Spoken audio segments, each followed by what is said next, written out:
Okay, welcome. Thank you so much for joining today. It looks like we have a few joining us live, and then we've had at least 40 register for today. So I know many said that they were going to need to watch the recording on their own time. So whether you're watching live or you're joining later, welcome, welcome. My name is Jennifer Miller, and this topic that we're talking about today couldn't be more relevant or important, and that is how to create an emotional environment that is helping your child achieve learning success at home. It's a big one for all of us as we tackle, whether we're tackling distance learning, remote learning, the emotional, or homeschool, which I am attempting to do right now. So no matter what position we're in, we're dealing with a lot of emotions.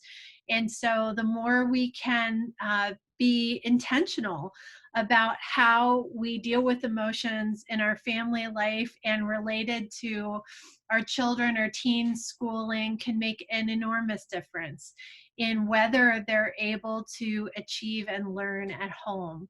So let's go ahead and get started. Please do type into the chat box your name, where you're joining from, and also what role you're joining with. Are you a professional that works with families, or are you joining with your parent hat on? So tell us a little bit about you, and I will shout you out as you say hello. Again, I'll just introduce myself. I'm Jennifer Miller. I'm joining you from Columbus, Ohio. We have an incredibly gorgeous fall day here at 60 degrees and sunny. I am the proud mother of a 12, almost 13-year-old, so I will be the mom of a teen next week. And that feels crazy. I can see him eyeball to eyeball now. I started thinking about doing this work in parenting when he was born, but I have worked in the field of social and emotional learning for 25 years.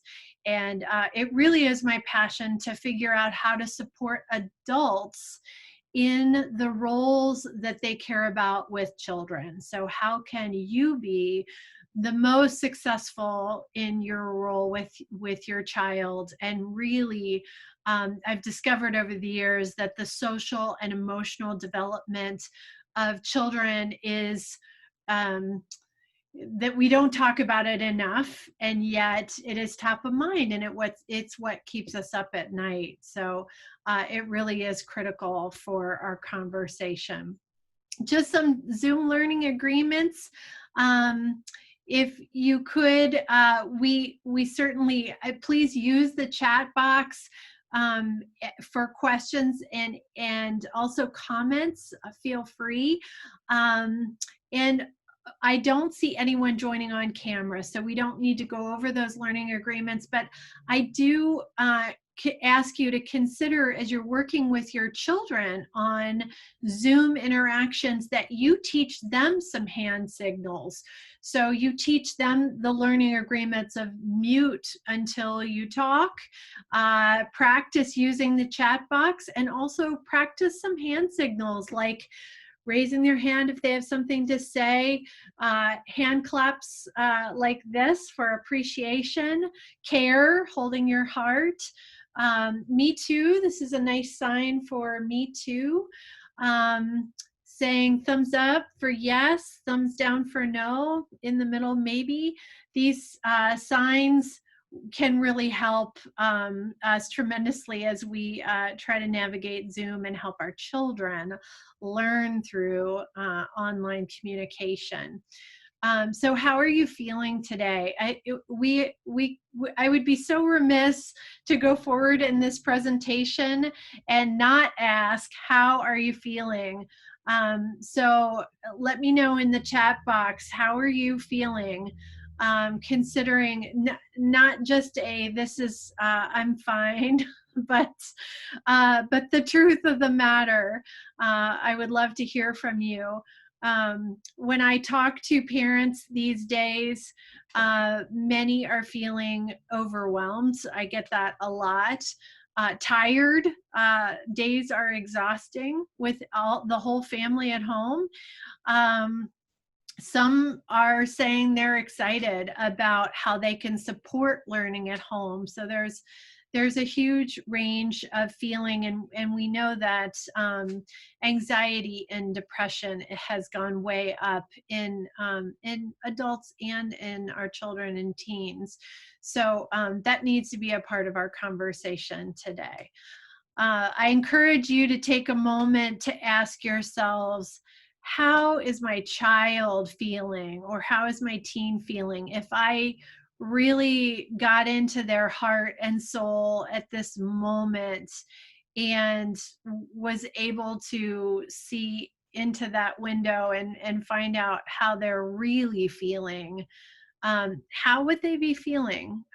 How can you put yourself in their shoes and have a sense of what they're feeling? um, I welcome AC. Your parents of a nearly 3-year-old in Florida, so welcome. And 3 is such an exciting age. It can also be an exhausting age. So empathy for you. Zeynep from New York, welcome. Joining as a parent of an almost 5-year-old, feeling anxious and tired. Yes, boy. Yes, I hear that from many parents, and I share that feeling. Okay, well, let's talk about, thank you for sharing. I got a me too on that. Yep, absolutely. Okay. So the purpose of today is to really offer you some very practical ideas for creating a psychologically safe place to maximize learning opportunities in your home. And that's no small feat. So we'll talk about what that actually can look like. And then to learn, adapt, and plan for emotions of all kinds, to support learning, to support family collaboration, and promote emotional intelligence in your family life. Part of our anxiousness can be watching our children anxious and watching our children experience the pain of being isolated. I think there's nothing tougher than watching our children go through struggles. And so, how do we deal with our own anxiety? How do we deal with helping them through their pain? I hope that you come away today with some real practical ideas that you can use right away. I say this at the beginning of many of my presentations. Every family culture is unique and different. So I can offer you a lot of ideas based on research and based on what I've seen a number of families have used. And that is my intention, is to learn from as many families as possible and translate the research from social emotional learning and bring it all together to offer to you. But also, you are your own best problem solver. So you have to say, yes, this will work in my family culture, or no, this doesn't really align with our core values or what we want to teach. And so, so I put the agency in your hands and say, you be the judge of what's right for your family, and we will understand and respect that. Can you put your screen in presentation mode so we can see the flight? I will put it in. Sorry about that. Thank you. I appreciate that, AC. Thanks.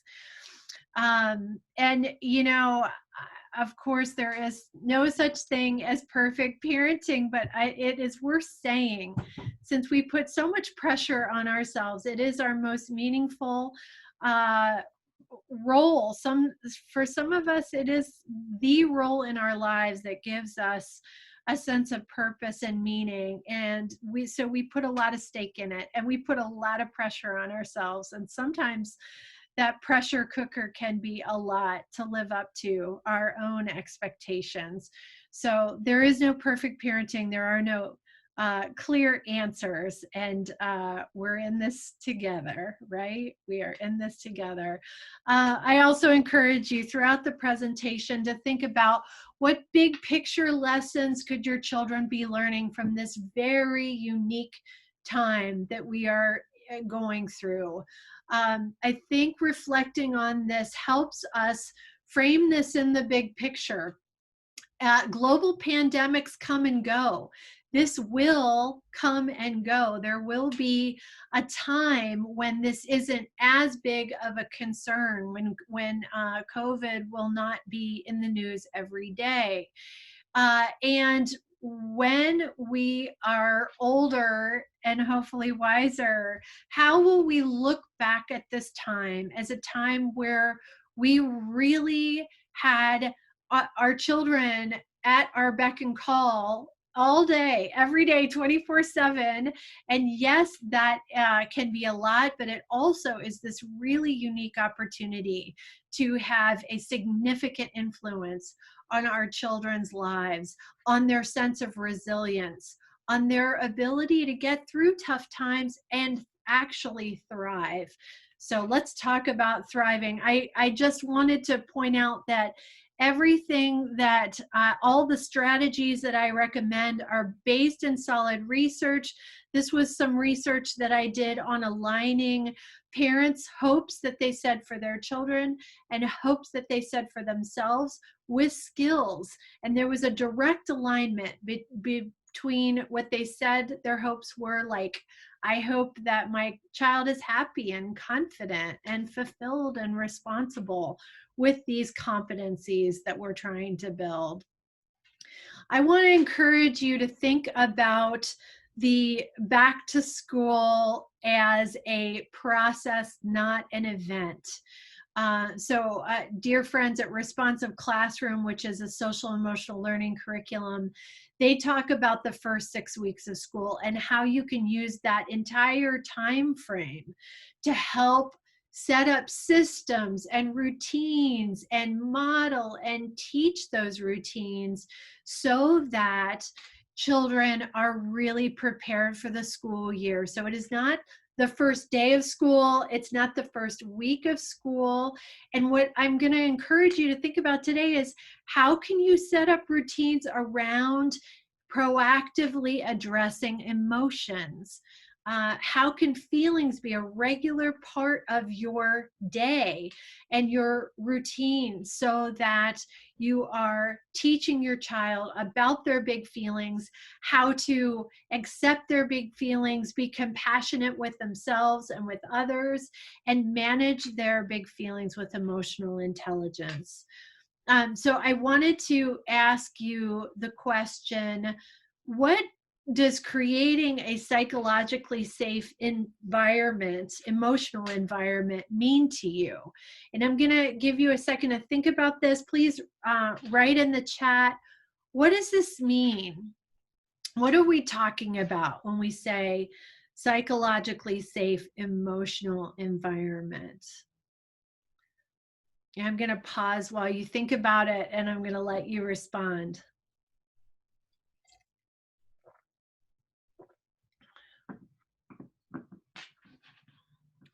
What does a psychologically safe emotional environment mean to you?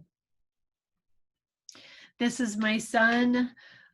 We started in his school that he's been in since kindergarten, and it really wasn't working for him. We weren't getting responses, and it was very upsetting and frustrating, and we switched this week to homeschooling. So we're thinking a lot about, there's been a sea change in his life. He's truly homeschooling now. His dad and myself are his teachers. So creating a psychologically safe environment is critical for us. So, and you say expressing emotions are acceptable and encouraged. Parent is consistently emotionally regulated. That it is so important that we accept emotions, even the tough ones, and that can be really challenging, but you're so right. AC says a place to be heard. Absolutely. Our children, we all as humans need to feel seen, heard, and valued. And that's when we feel psychologically safe. Zeynep says having the mental space to be able to do schoolwork. Yeah, right. So having that mental space means that we're free of distraction, and maybe that distraction is a TV or radio or our brothers and sisters running around, but it also could be the distraction of worry, the distraction of feeling anxious, the distraction of feeling like you're not doing well in school because you can't hear the teacher on Zoom, or it's difficult to pay attention. So emotions can crowd in on the mental space we need. So let's thank you so much for that, and let's talk more about it. We really need to value the heart in learning and acknowledge that children learn because of emotions, not despite them. That the ways that we shape relationships, even when they're on Zoom, our children need to feel connected. If we're all together in the home, how can we create routines around connecting as a family so that our children are feeling connected and not feeling chaotic or like we're fighting or arguing? And then how can they feel connected to their teacher and their classmates? Maybe we have to schedule some things offline or at other times so that they're really getting that sense of connection. But it's critical. I think in starting off the school year, it's important to think as a family, since we're in the home together learning, what are our hopes and dreams for this school year? How do we want to be as a family? And ideally, how can we make the most of these circumstances? How can we use this as a time to build resilience? This should be our hopes and dreams, should really be a starting point for our learning. And then we can talk about learning agreements. And I think it's really helpful, whether your child is remote learning, distance learning, maybe they're doing a hybrid model where they're in and out of your home. If they're learning at home or doing homework, or for your 3-year-old, perhaps they're not in school yet, but certainly all the learning is happening at home. So how can you create some learning agreements?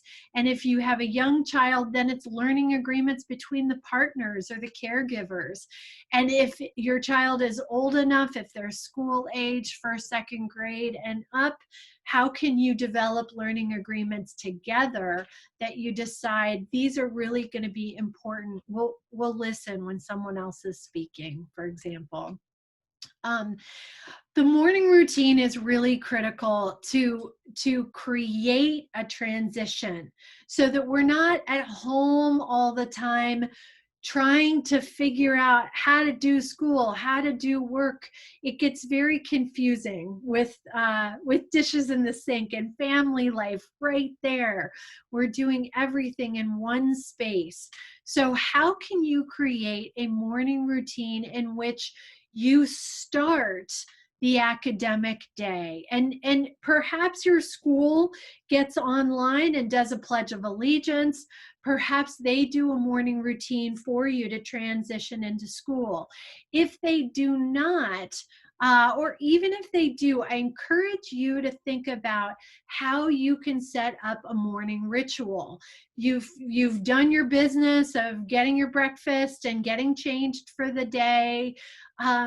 How can you get together as a family before you go off into your respective work and learning spaces and connect? Find out how everybody's really doing. Ask about feelings. Do a temperature check at the beginning of the day, and then anticipate what's to come anticipate the excitement of learning. So, how can we anticipate whatever is going to be in the curriculum that day? And it could be one small thing. This day we talked about trains, which my son is interested in. So, focus on your child's interest, get them excited for the day. We also take some deep breaths. We all have that anxiety right under the surface. So, how can we take deep breaths as a family, center ourselves, get calm before we go into the work of the day? Here's a tool that is great to use in your family life. You can draw it a lot simpler than I did, but basically you can draw a thermometer on poster board, and then I love using sticky notes. And giving everybody in the family their own sticky notes so that they can begin to write out their feeling words, and you map it by hot and cold. So and in between, so 97.7 might feel good, it might feel calm, happy, satisfied, and below cold might be disengaged, it might be bored, um it might be feeling disinterested. But hot is going to be, it could be excited, it could be angry, it could be frustrated. But mapping feelings really expands your child's feelings vocabulary, which is really critical if they're going to be able to learn to self-regulate themselves. So this is an important first step. This is one tool. I'll give you another. Here's another that I've used. What's in your heart today? And you just check in the morning. This is my family, and everybody writes down their emotions. And as you model emotional honesty, instead of saying I'm fine, but saying I'm exhausted and I'm a bit anxious about the day, your child feels safe to be able to be honest about his or her emotions as well. So, so consider this daily heart check-in, or the temperature check. I like the temperature check for younger children, and you know, you can use a simpler set of emotions for mom of the 3-year-old: happy, sad, mad. And then as you go, you can build more of a bigger feelings vocabulary. Truly, our ability to describe our emotions with words is a critical step in teaching ourselves and our children self-management skills. So it is no small feat, and it is really important to figure out how are you going to do that in your learning day. Okay, so feelings go to school too, right? As we all know. So I wanted to share these thoughts on the different ways that you can build feelings into your child's academic curriculum, and perhaps they have you know, you could be homeschooling where you're much more in control of the curriculum, or you could have to be responsive to what they're learning through Zoom from their school curriculum. I have done both. And I would encourage you to find reflective opportunities, even if it's a dinner that night, to talk about, for language arts, what stories is your child reading, and what could the characters be feeling? Let's put ourselves in their shoes and understand what they could be thinking and feeling to build their empathy and perspective taking skills. Um, and I will also say, doing that, building their empathy and perspective taking skills, can also build resilience. Typically, characters don't have an even keeled, calm life. Characters in stories run into big challenges and have to face incredible fears. And so talking about that, about how characters have dealt with these big fears, faced them and gotten through it, is a way that we can build resilience, and build that conversation about fears in a psychologically safe way in our home. Math. So often children get the message that math is some foreign language that they don't have the ability to learn. Our confidence in math can really be shaken in our children. And so, how can you ask them about their own confidence in solving problems, and bring a learning mindset to it, that we have to make mistakes, but you got this. We're all learning and we can learn this together. And then world history. How can you personalize the facts and events that children are learning about? How can you name individuals, learn about personalities, put yourself in their shoes again? The example I gave was, how do you think immigrants felt when they arrived at Ellis Island? How could they possibly be feeling in those circumstances? So this could be a magical time when we're all together as a family, where we get to engage in our child's learning in a way that we never had access to before, because they were off at school and then they came home and said, my day was fine, and we didn't hear any more about it. But now it's taking place in our homes and we know what they're learning. So how can we build and emotional and social intelligence with that information? I think it's important to educate children about masks, not just the COVID safe mask that we're wearing. Of course, we know that's important, but in addition, that there are masks that we wear for our emotions to keep us psychologically safe. When asked, how you doing, and you say, I'm fine. When you say, I'm fine, we know you're not fine, that is your mask. And underneath that mask, there may be one emotion, but there also could be a whole host of emotions.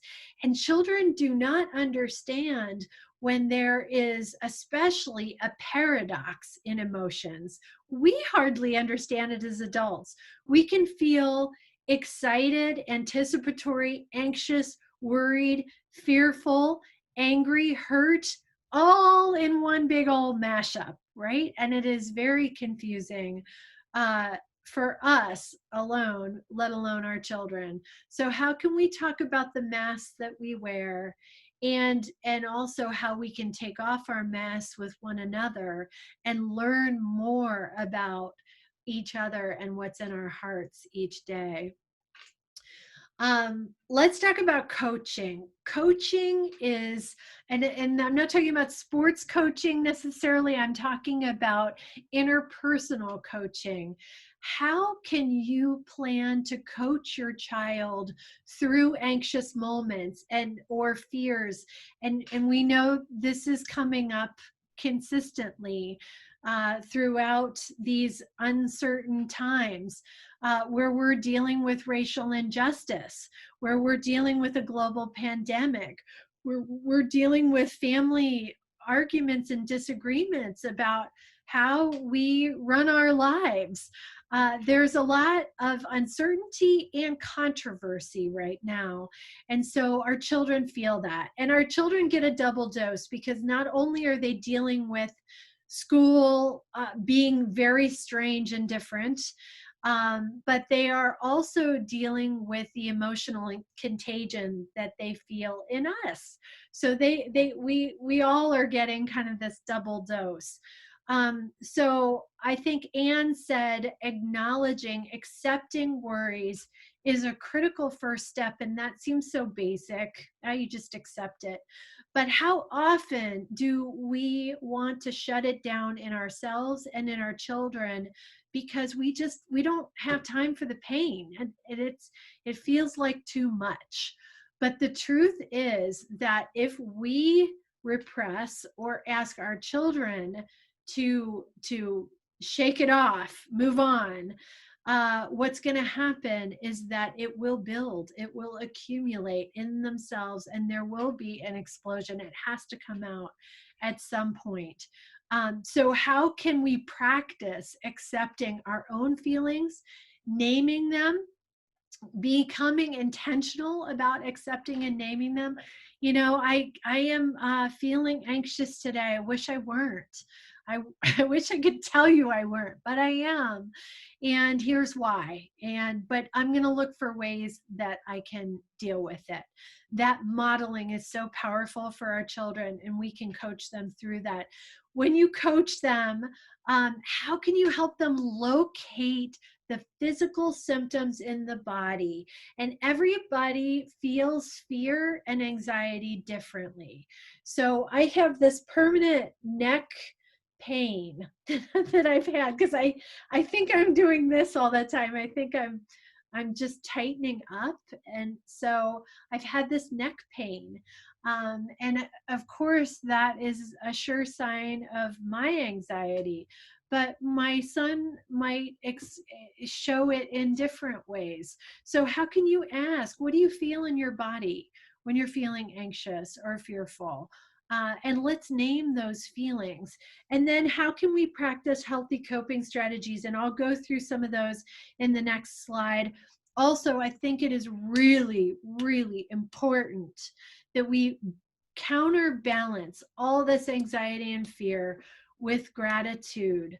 Our children hear the bad stuff a lot, the difficult stuff. You can't miss it. It's everywhere. It's in the news. It's when you turn on social media. How can you create a ritual of gratitude, either at dinner time, at bedtime, whenever it works for you? Maybe it's at the start of your day, but recognizing I'm safe right now. We are healthy right now. We have food on our table right now. How can we appreciate that? And it will help create that psychologically safe environment.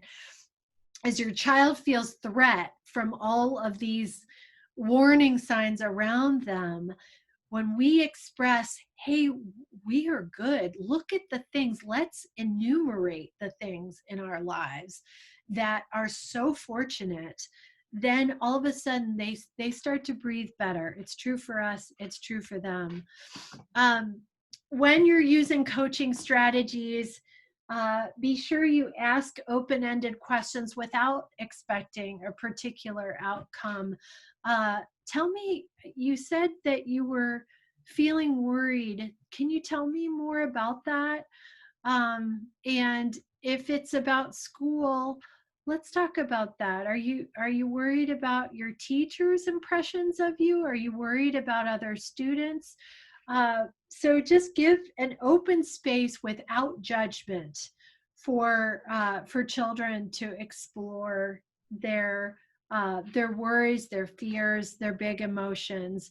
Then name their emotion. Even if they don't say they're feeling worried, you can say, it sounds like you're worried. Is that right? Am I accurate? Be sure you ask, and so that you offer them the vocabulary, but you don't assume that you for sure know how they feel.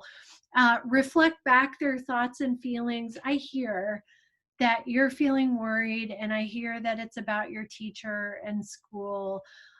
Let's explore some ways that you can deal with that. And then often our children, their worries can be one perspective, and we can offer them another. So how can we broaden their perspective?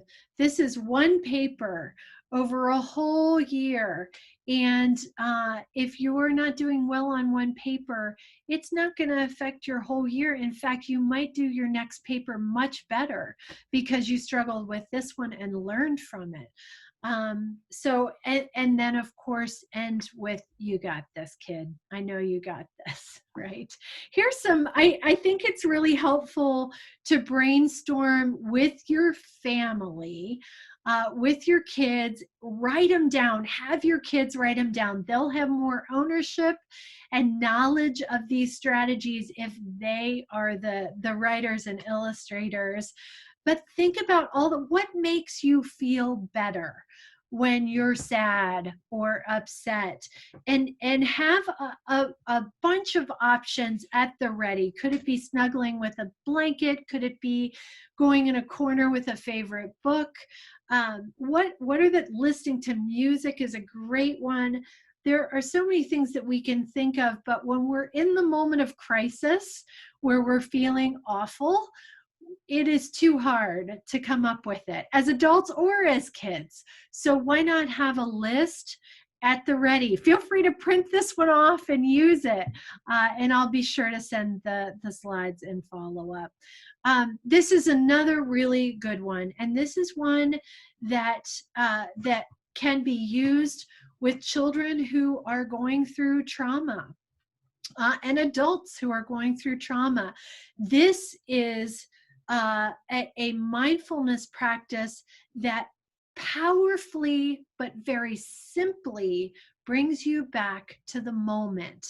What you do is you use your five senses, and this for the preschoolers, parents among us, this is a great way to teach the five senses.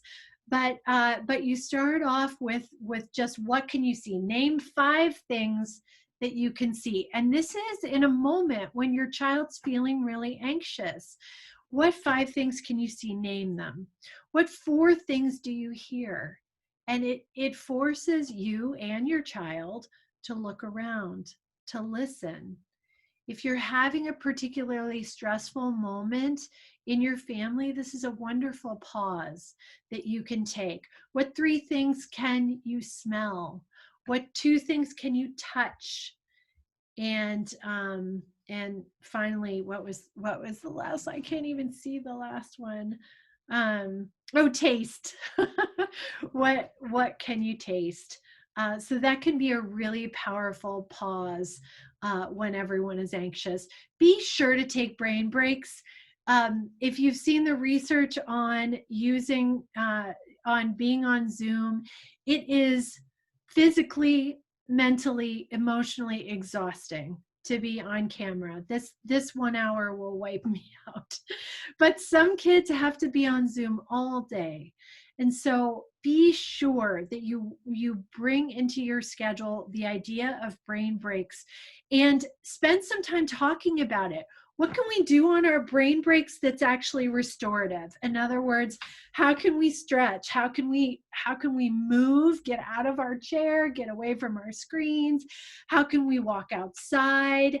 How can we breathe in some fresh air? How can we get a drink of water? But talk about what those brain breaks look like. Maybe use a timer so that you know it's 5 minutes long, it's 10 minutes long. You don't have to nag. The timer is controlled by your child, but brain breaks really make a huge difference right now.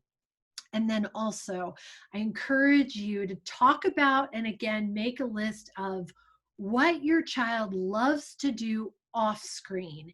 It's critical that our children get some off screen time if they're going to be creative people, if they're going to develop their whole selves during this time. So, but when it's high stimulus when they're on screens, and it's hard for them to think about, what can I do when I get off screens? So how can you list out ideas for off-screen time so that it's at the ready and you can always suggest it, or they can go to their list. And then be sure that you have communicated a philosophy in your family about mistakes in learning. Our children need to make mistakes to learn. If you're looking over their shoulder while they are learning, while they're working on a worksheet, and you point out their mistakes, that actually takes away from their confidence to be able to meet the challenges at hand. So be sure that you communicate that mistakes are essential. And if they're going to a school where a teacher is leading them, be sure that you allow them their mistakes instead of correcting them, that the teacher deals with the mistakes, and they are able to go through the full learning process. Our kids also need to know that we love them no matter what, and they have to hear it. So often our children relate behavior to our love, and those two should never be connected. Even when they are being stinkers and pushing our last button, we love them no matter what. They need to hear that. And right now, they always need to hear it every day, but that's something that they need to hear every day. Let's talk about uh, a quick lesson in brain science. And I think this is so critical. I wish everyone in the world had this very simple information about how our brains work. I think it's essential in our own self-management skills and for our children. If you take a look at this very crude illustration of a brain, that little pink kidney bean is our amygdala, and that is the part of the brain that formed first. That's the cave person part of the brain, and our brains all grow from the back to the front. So as our children are making connections in the early childhood years, they operate in that primal brain much more, and they begin to make connections forward.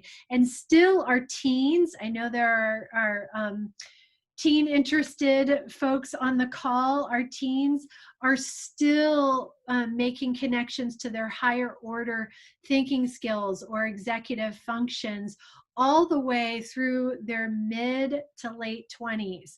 They are trying to make those connections between an action and a reaction, or a cause and effect.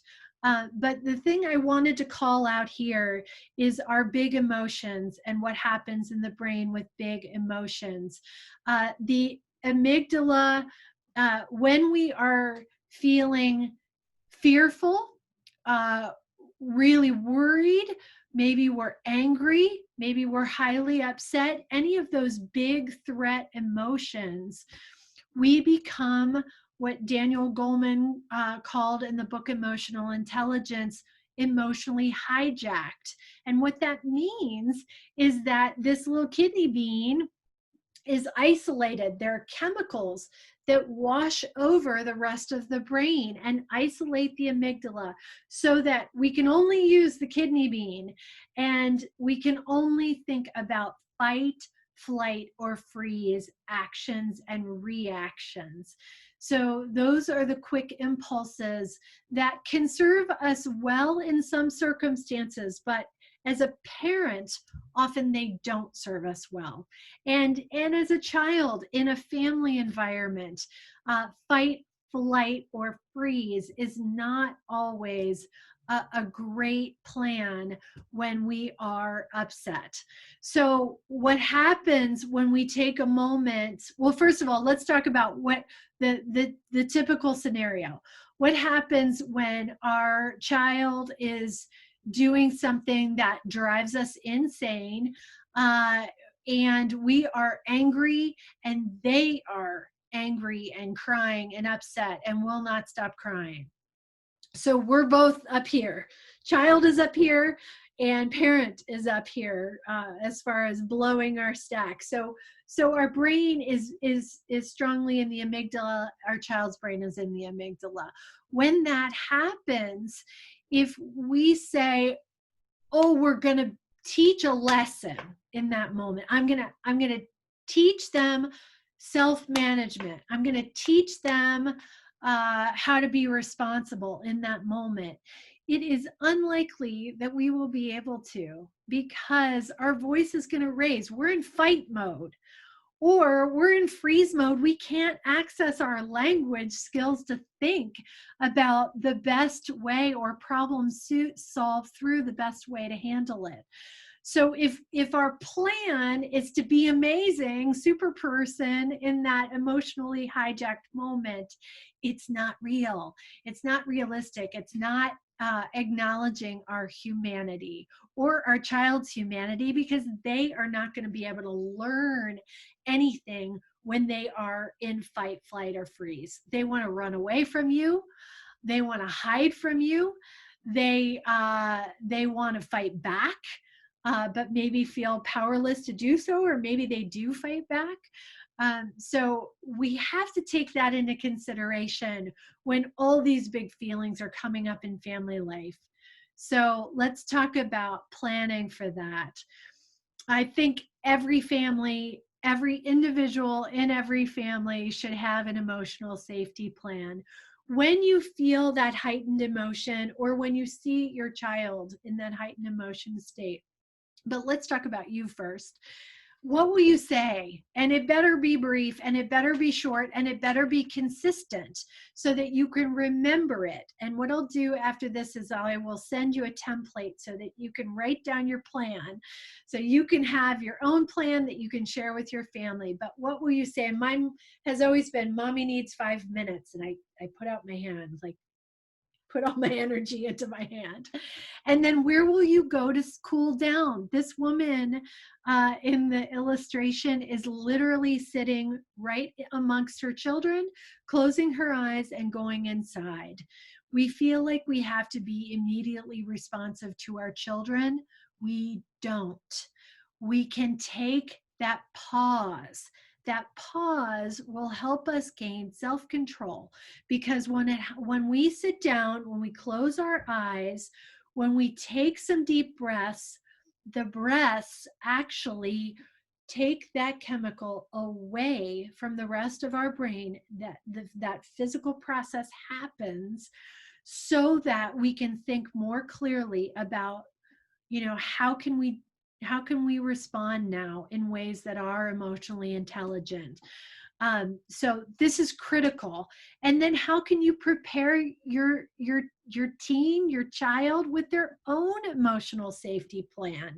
So if you have a teenager, what can they say that's safe, that is respectful, that is your cue or your clue to the fact that they're escalated and they need to take care of themselves?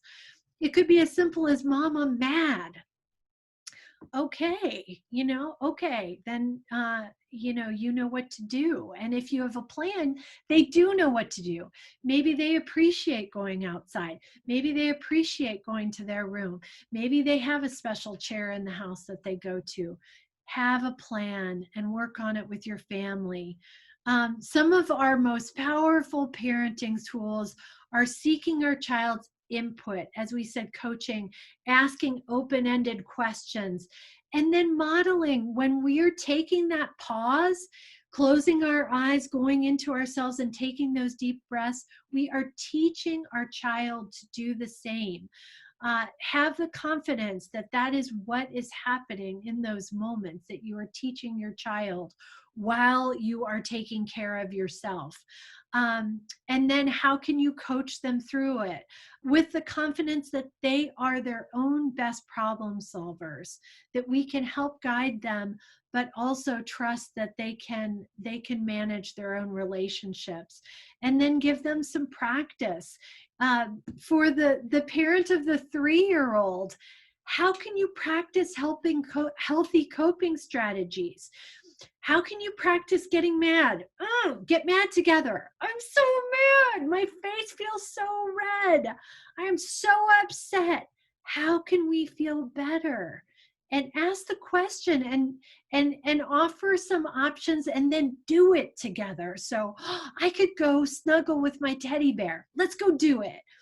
And then, oh, we feel better, don't we? What else could we do? Oh, let's go look at a book.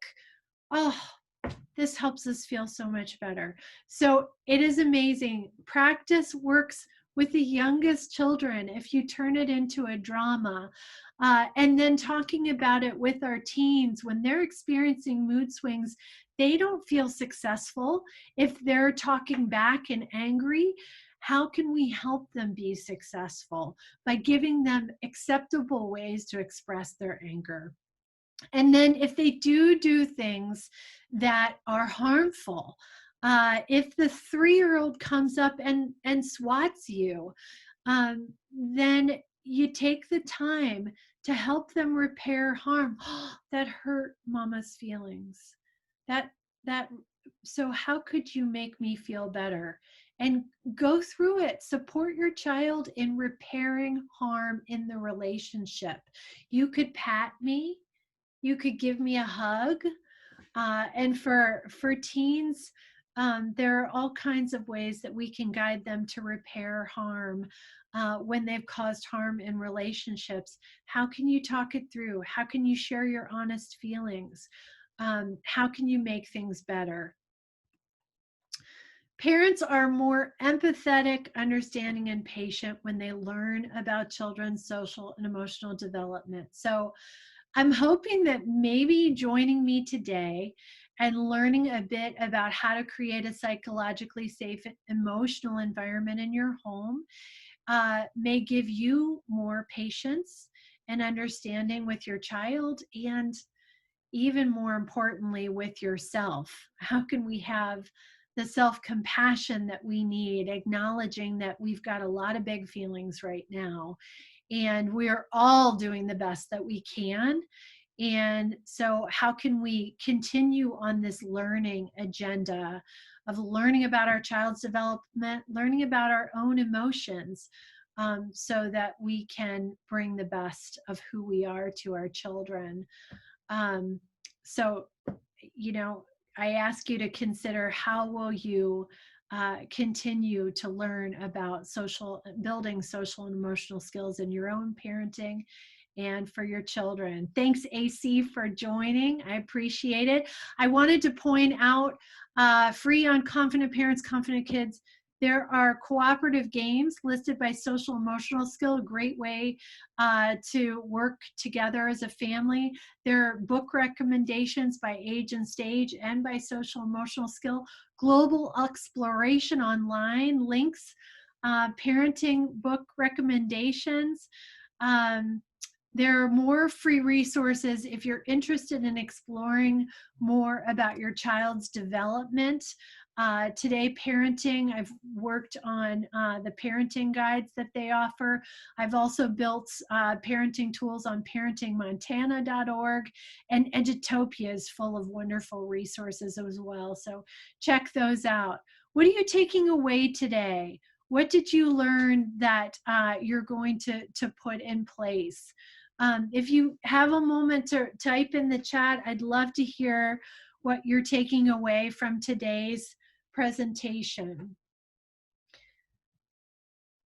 What are you taking away from this experience? So Anne is saying she's going to try out the emotional safety plan. I hope you do, and let me know. And I know, Anne, you work for, I think, a teen organization, and so I'd be interested to hear if you use it with teens and if it's successful. I think it can be a really powerful tool to use with teens. So I will be sure to send out that tool to you. Also, the daily heart check-in. It can be so simple, but I think it can really frame how we interact and how we show care with our family members that day when we know that honestly they're feeling anxious or tired. So I love that. Zena, thank you. Appreciate the comments. I'm doing Mindful Mondays every Monday for a half hour with families. So children are welcome to join. I try to move and create some mindful, focused, calm time together to help you set up for your learning week. So I hope you'll join us. There's a registration on my website. Our next back to school webinar is how to set up for the social environment for learning next week. And if you haven't checked out my book, please do. It's an age-by-stage guide to children's social emotional development.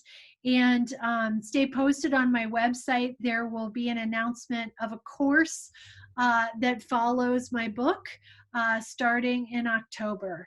So check it out.